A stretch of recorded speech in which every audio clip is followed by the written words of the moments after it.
What's up guys, my name is Mark, and I'm sure you've heard the expression fast lens at least once or twice before.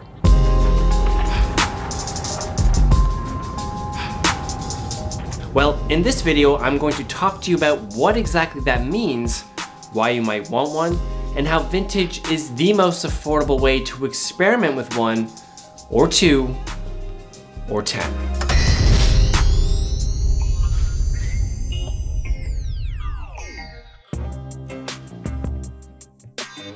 In photography, the lens aperture and camera shutter speed have a direct relationship with one another, or inversely proportionate to one another depending on how technical you want to get.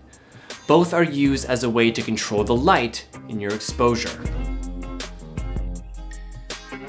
The lens aperture regulates the amount of light passing through the camera and onto the sensor by varying the size of the hole the light comes through.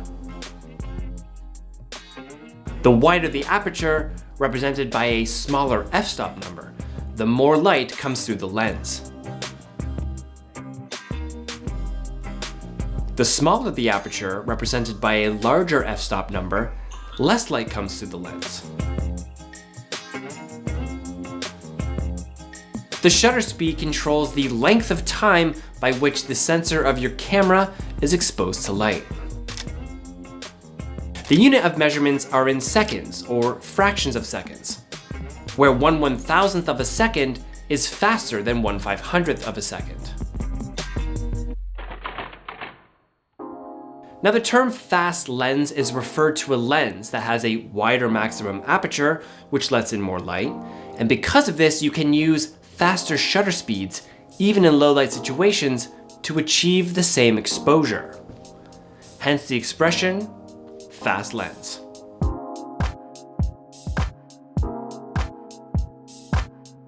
Now, what constitutes a fast lens varies depending on the focal length.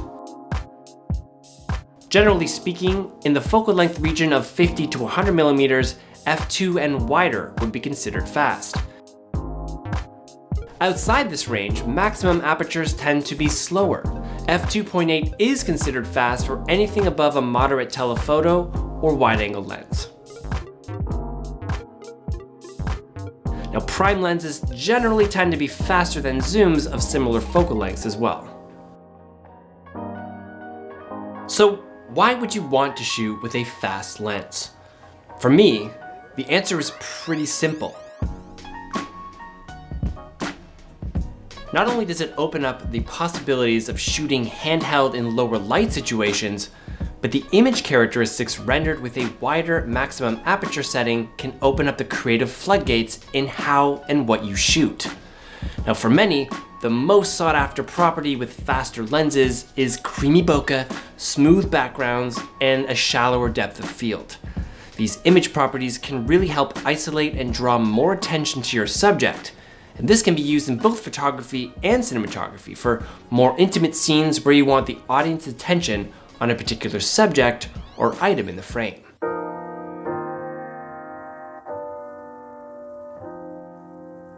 Now this comes with a bit of a cost, of course, so depending on the lens, images shot wide open on a fast lens don't tend to be as sharp as those shot stop down. You'll also have to be really on point with your focusing because the focus area on a wide aperture is very narrow compared to shooting stop down. In many cases, faster lenses are also bigger and heavier depending on the focal length. And this is necessary to get those larger diameter apertures which need larger pieces of glass mounted within larger lens barrels. Now another setback with these fast lenses, modern ones in particular, is that they're expensive. This Canon 24mm f1.4 is a great lens. One of my absolute favorite modern lenses for sure, complete with battle damage.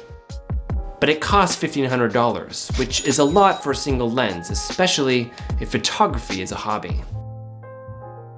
One of my favorite things about shooting with vintage is they make these faster lenses and image characteristics more affordable. The cost of one modern prime lens, and I could get 12 vintage lenses. Not saying modern lenses don't have a place, they Absolutely do, but experimenting with affordable vintage can really help introduce you into this world of photography made possible with fast prime lenses. Well, that's it for this video, guys. It got a little technical there, so please leave any questions or comments if anything confused you down below. I'm happy to continue the conversation down there. As always, thank you so much for watching, and I'll see you guys next time.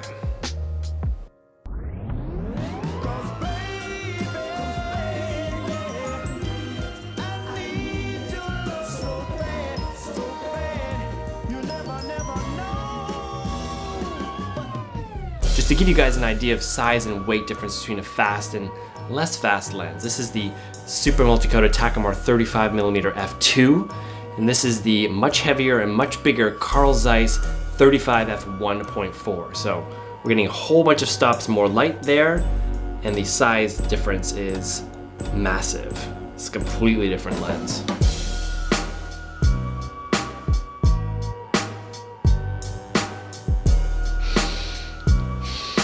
Ooh, that homemade pizza is just about ready, and I've wrapped my video up. I'm gonna go eat some homemade pizza.